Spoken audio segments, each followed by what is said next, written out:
Hi guys, Artie here, and today I'll be discussing the potential merger between Warner Bros. Discovery and Paramount Global. Yes, Warner Bros. May be going through a merger yet again. Short disclaimer before I start, this possible merger is still up in the air and only started talks between the two companies' CEOs and shareholders. This may end up not even happening, and nothing has been finalized or set in stone yet. Even if they did start the process, it would take a year or two for everything to fully set in. It's kind of reckless and dumb for two companies already in massive debt to merge together and suffer an even larger combined debt and struggle to stay profitable. Viacom's cable channels are pulling in poor ratings that are declining more and more over time, kind of like a melting ice cube, as WBD's jerk CEO put it. But not as bad as the Warner Bros. Channels. They have been low due to the fact that Cartoon Network and Adult Swim are not available on Comcast and Xfinity's basic tier, and instead on the more pricey secondary package which far less customers have access to, which I've said numerous times on this channel.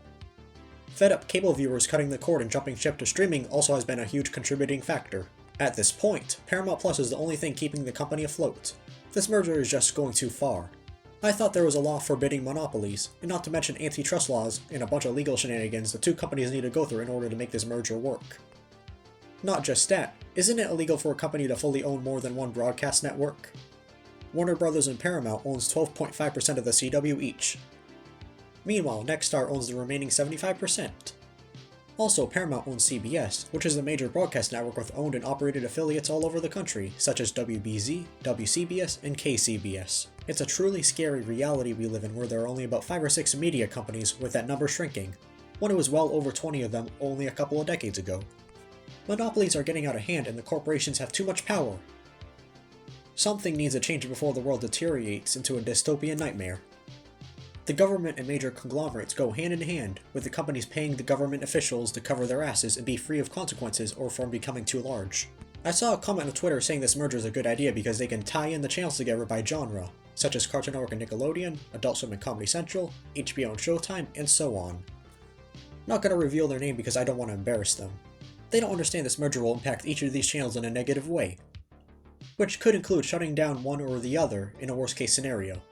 There could also be bias leaning into another channel's favor, depending on which company has a larger key role. Another flaw with this potential merger is that it would give new and aspiring creators fewer outlets to pitch their project or idea to.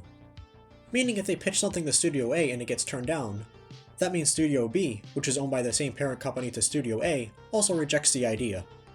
It just feels cursed and somewhat unsettling that there's a chance that Cartoon Network and Nickelodeon could be owned by the same parent company. And it is definitely for the worst. It's not going to be some ultimate grand crossover of the century like some imbeciles are saying.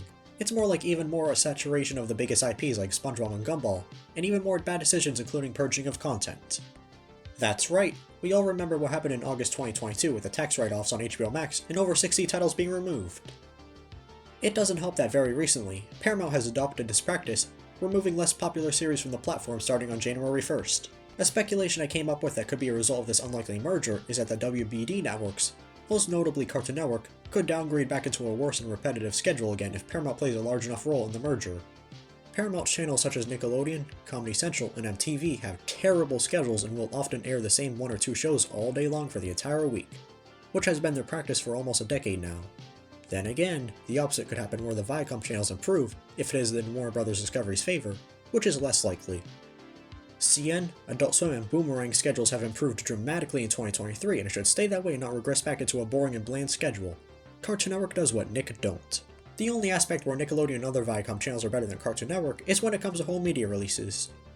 Most Nick series are available on DVD and not just on compilation sets.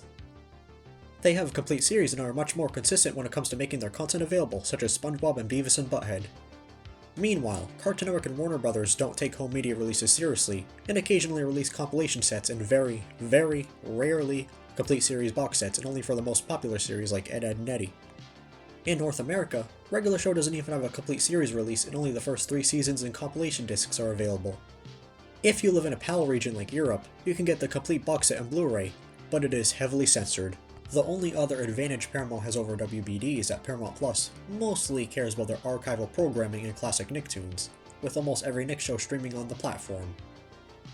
Meanwhile, HBO Max cannot accomplish that for whatever reason and just removes Cartoon Network shows whenever the opportunity arises. Wouldn't you want all your shows available on one service and attract more subscribers? You know? If this outcome were to happen, it would be really weird to say the least. especially with all the beef Warner Bros and Paramount has had throughout the years. For example, there was that lawsuit recently between the two companies about South Park's streaming rights and how Paramount used a special events as a loophole to release 2 new episodes. Technically speaking, on their service, meanwhile HBO Max only received 6 episodes per season.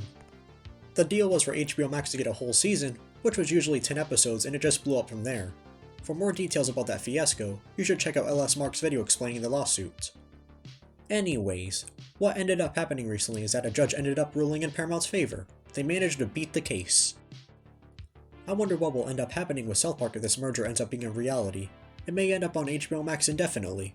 In conclusion, this situation is pretty bad. Paramount's channels such as MTV and Nickelodeon are notorious for their god-awful schedules, and WBD is infamous for purging shows from existence at any time. Fortunately, this scenario is very unlikely, as it isn't as intimate as many people imagined it to be, as well as David Zaslav having some second thoughts about this, so there is still some light at the end of the tunnel. Thank you for watching. Make sure to like, comment, subscribe, share, notify, and check out other videos on the channel. You may like them. What do you think about this impending merger, and is it for the best or for the worst? Let me know in the comments. Also, I want to wish everyone a happy new year and good luck in 2024.